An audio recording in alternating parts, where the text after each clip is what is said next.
제20대 대통령 선거가 코앞으로 다가오면서 대선 후보들의 선거 열기 또한 뜨거워지고 있는데요. 그리고 지금이야말로 다시 한번 공약을 읽어봐야 할 시점이 아닐까라는 생각이 듭니다. 그래서 이번 시간에는 가장 주목받는 두 명의 대선 후보 이재명 후보와 윤석열 후보의 공약을 코로나, 일자리, 부동산, 외교, 사회라는 5가지 영역으로 분류해 살펴봤습니다.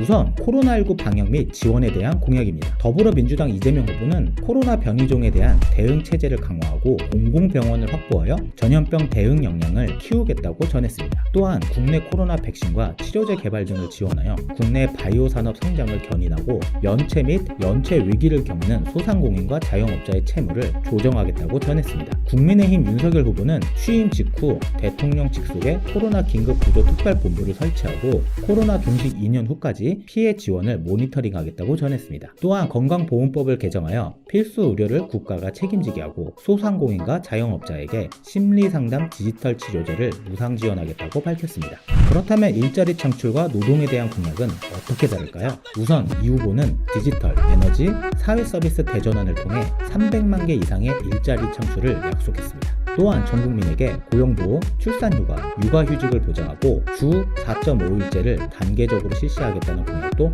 덧붙였습니다. 윤 후보는 스타트업과 중소기업이 성장할 수 있도록 전폭적으로 지원하고 그들에 대한 규제를 유예하거나 폐지하겠다고 전했습니다. 이를 통한 민간주도 일자리 창출을 목표로 하고 있습니다. 다음은 부동산 관련 공약입니다. 두 후보의 공약에서 세부적인 항목은 다르지만 대량 공급이라는 키워드는 동일한데요. 이재명 후보는 주택 311만 호를 신속 공급하겠다고 전했고 재산세와 종부세, 건보료의 부담도 대폭 완화하겠다고 밝혔습니다. 또한 청년 기본주택, 노약자 지원주택 등 주거 취약계층을 위한 맞춤 복지도 약속했습니다. 윤석열 후보는 새 정부가 출범한 직후 주택 공급 로드맵을 작성하여 이에 따라 총 250만 호 이상의 주택을 공급하겠다고 전했습니다. 공급 방식과 주택 유형별로 꼼꼼히 세분화하겠다는 계획도 밝혔습니다. 외교와 안보 정책 방향에 있어서는 둘은 공통점도 있지만 차이점도 두드러졌습니다. 두 후보 모두 북한의 완전 비핵화를 지향하는데요. 이 후보는 미중 경쟁을 국익 증진의 기회로 활용하는 실용 외교를 외친 반면 윤 후보는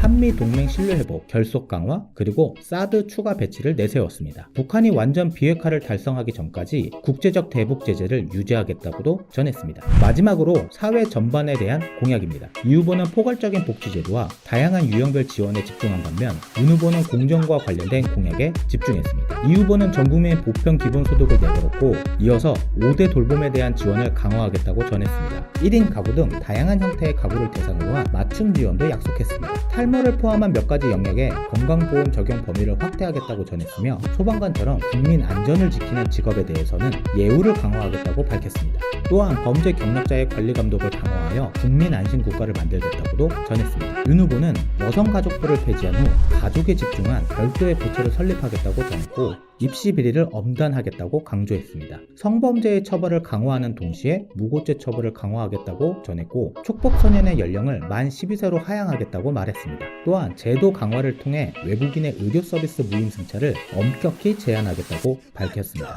모든 공약을 담을 수 없어 짧게 간추려 보았는데요. 보다 자세한 공약은 중앙선거관리위원회의 정책공약 마닥에서 확인하실 수 있습니다. 2022년 3월 9일에 있을 제20대 대통령 선거 국민 여러분 모두 각자의 소신에 따라 소중한 한 표를 꼭 행사하시기 바랍니다.